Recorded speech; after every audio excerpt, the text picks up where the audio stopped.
Praise the lord. యేసు క్రీస్తు వారి పరిశుద్ధమైన నామంలో మీ అందరికి వందనాలు శుభాలు తెలియపరుస్తున్నానండి. సామెతలు 27వ అధ్యాయం 12వ వచనం, బుద్ధిమంతులు అపాయము వచ్చుట చూచి దాగును, జ్ఞానము లేని వారు యోచింపక ఆపదలలో పడుదురు అని దేవుని వాక్యం సెలవిస్తుందండి.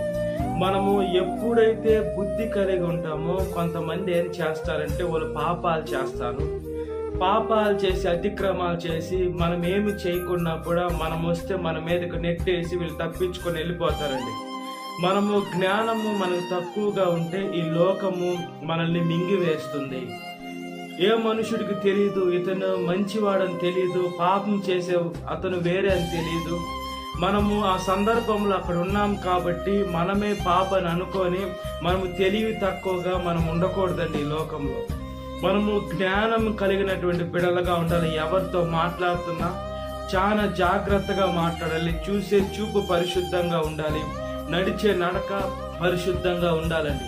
ఈ లోకము ప్రతి ఒక్క మానవాళిని ఇబ్బంది పెడుతుందండి. ఏ మనుషులు నమ్మేదానికి లేదండి. ఈ లోకంలో దేవుణ్ణి కూడా మనము మాటలు రికార్డు చేసినా కూడా మనము ఆ మనిషి వాయిసా కాదని ఈ లోకంలో ఏదేదో ఏఐ అనేది వచ్చిందండి. ఆర్టిఫిషియల్ ఇంటెలిజెన్స్ అనేది ఒకటి వచ్చిందండి. మనము ఈ లోకంలో దేనిని కూడా నమ్మలేనటువంటి పరిస్థితుల్లో ఉన్నాం.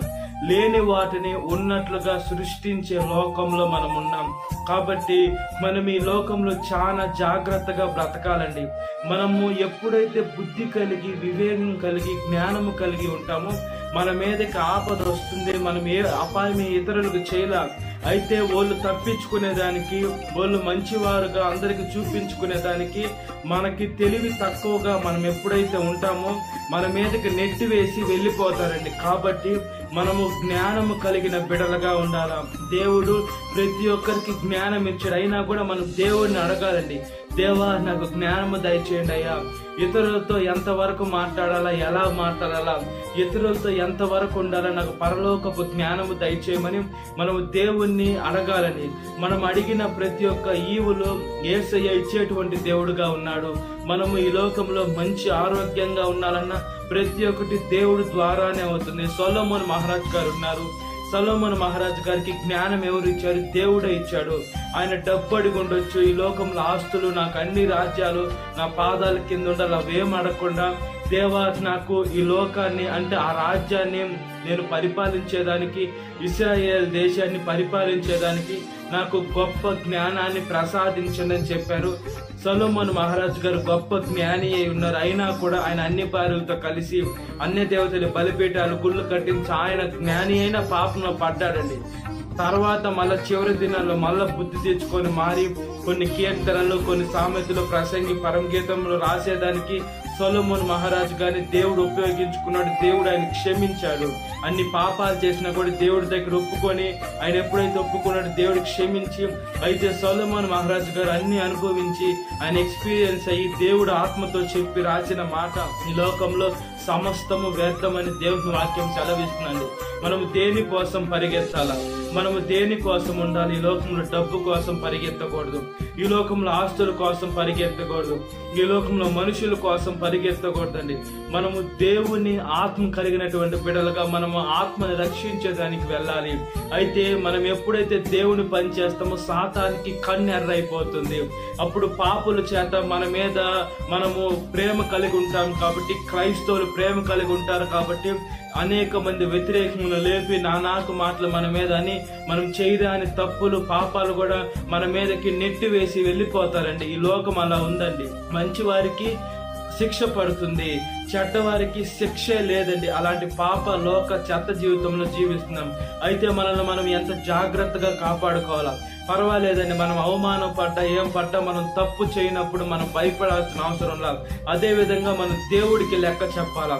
దేవుడు ప్రతి ఒక్కటి రికార్డ్ చేస్తున్నాడు. మంచిదేది, చెడ్డదేది రికార్డ్ చేస్తున్నాడు. అయితే మన మనసులో ఎంత బాధ, ఎంత ఇబ్బంది, ఏ మనుషుడు మనల్ని ఏమన్నా కూడా మనము సాటి అయిన మనుషులకి మనం పంచుకోకూడదండి. మనం ఎప్పుడైతే పంచుకుంటామో ఆ మనుషుడు ఎంత మంచివాడని నమ్మించి మన దగ్గరుండే, మన మనసులో ఉండే మాటలన్నీ లాగుతాడండి. మన మనసులో ఉండే మాటలన్నీ లాగేసి ఆ మాటలు తీసుకుపోయి ఇతరులకు చెప్తారు. ఆ ఇతరుల దగ్గర ఉండే మాటలు తీసుకొని మనకు చెప్తారు. అప్పుడు ఏమవుద్దంటే మనము ఇతరుల వేషము అనేది పుడుతుంది. మధ్యలో ఉన్నటువంటి మనిషి ఏమో మంచిగా ఉంటారు. అలాంటి చెత్త మనుషుల దగ్గర నుంచి మనం దూరంగా ఉండాలండి. వాళ్ళు గొర్రె బుచ్చు కప్పుకుని తొడలు వంటి స్వభావం కలిగిన మనుషులు. నీతిమంతులు ఎవరున్నారంటే ఎవ్వరు లేరు, అందరూ పాపులు అని అన్నారు. అయితే మనము నీతిగా న్యాయంగా జీవించేటువంటి బిడ్డలుగా ఉండాలని. పాపం చేసేటువంటి వారు, వ్యభిచారం చేసేటువంటి వారు ఏమనుకుంటారంటే నా అంత నీతిమంతులు ఈ లోకంలోనే లేరు, నాలో తప్పు ఉంటే చూపియండి అని ఈ లోకంలో మనుషులు తప్పులు చేసేవాళ్ళు అనుకుంటారు. మనం ఏ తప్పు చేయకుండా, మన మీద ఏమి లేకుండా లేనిపోని రుద్దేసి నువ్వు పాపివి అని ఏలు చూపిస్తారండి. అలాంటి లోకంలో ఉన్నాం కాబట్టి మనం బుద్ధి కలిగిన బిడ్డలుగా సమస్య నుంచి తప్పించుకునే జ్ఞానాన్ని దేవుడు దయచేసినట్లుగా ప్రార్థన. మహాపరిశుద్ధాత్మదేవ, మా ప్రియ పరలోకమందున్న తండ్రి, స్తోత్రమయ్యా. మాకు బుద్ధి దయచేయండి అయ్యా, మాకు వివేకము దయచేయండి అయ్యా. ఈ లోకంలో మేము ఎలా బ్రతకాలా, ఎలా ఉండాలనేది నేర్పి నడిపించమని అడుగుచున్నానయ్యా. దుష్ట శక్తి అయిన సాతాను ప్రతి ఒక్క మానవాళిని ముంచివేయాలని చూస్తుందయ్యా. ప్రతి ఒక్క మానవాళిని ఇబ్బంది పెట్టాలని చూస్తున్నాయా. ప్రతి ఒక్క సాతాన్ని అనగదొక్కమని అడుగుచున్నానయ్యా, చెతకదొక్కమని అడుగుచున్నానయ్యా. నీ ఆత్మని దయచేయమని అడుగుచున్నానయ్యా. యేసయ్య, నీ పరిశుద్ధాత్మ శక్తిని దయచేయమని అడుగుచున్నానయ్యా. మేము ఈ లోకంలో ఎప్పుడైతే తెలివి తక్కువగా ఉంటామో, అజ్ఞానంగా ఉంటామో, సాతాను మింగివేస్తుందయ్యా. సాతాను ఇబ్బంది పెట్టదని ప్రయత్నిస్తుందయ్యా. సాతాను మీద, దాని అనుచరుల మీద మాకు జయము దయచేయండి, విజయము దయచేయండి.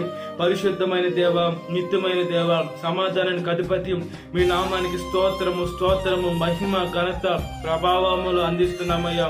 యేసయ్య, మేము ప్రతి ఒక్క బిడ్డని జ్ఞాపకం చేసుకోమని అడుగుతున్నాం. ఏ బిడ్డ నరకంలోకి వెళ్ళకూడదని మమ్మల్ని వాడుకుంటున్నారయ్యా. అయితే మీ లోకంలో సాతాను కన్ను ఎర్ర చేసి మనుషుల్లో ప్రవేశించి ఏ తప్పులు, ఏ పొరపాట్లు చేయకుండా కూడా ఏ మచ్చ చూపిస్తుందయ్యా. అదేవిధంగా పాపము, నేరము మోపి యేసయ్య అనేక మంది మనుషుల మధ్య అవమానపరుస్తుందయ్యా. అవమానం పడినా పర్వాలేదయ్యా. యేసయ్య, మీ ముందు ఎలా ఉన్నాం, మేము పాపం చేసామా లేదని మమ్మల్ని మేము పరీక్షించుకునే మంచి మనసును దయచేయండి. ఏ మనుషుడు బాధలు ఇతరులకు చెప్పుకుంటే చాలా ఇబ్బంది పడాలా, అలాగే మనుషులను ఆశ్రయించకుండా యేసయ్య ప్రతి ఒక్క మానవాళి మిమ్మల్ని ఆశ్రయించే మంచి మనసును దయచేయండి. ప్రతి ఒక్క దుష్ట శక్తిని తరిమి తరిమి తరిమి కొట్టమని వచ్చినానయ్యా. ప్రతి ఒక్క స్త్రీని కాపాడండి, ప్రతి ఒక్క పురుషుని కాపాడండి, ప్రతి ఒక్క యవనస్తుని, ప్రతి ఒక్క యవనస్తురాన్ని మీ ఆత్మతో నడిపించి స్థిరపరిచి బలపరచమని అడుగుచు. సాతాను చదివిన ప్రతి ఒక్క పెట్టిన విడుదల దయచేయండి. ఈ వాక్యం విడిచిన ప్రతి ఒక్క పెట్టిన పేరు పేరాసిన జ్ఞాపకం చేసుకోండి. ఈ జనకాలపు దీన్ని నింపమని నజరేయుడైన యేసుక్రీస్తు వారి పరిశుద్ధమైన నామములో మిక్కిలి వినయం తరుచున్నాను, నా పరలోకమందున్న తండ్రి. ఆమేన్. Praise the lord. God bless you. Have a great day.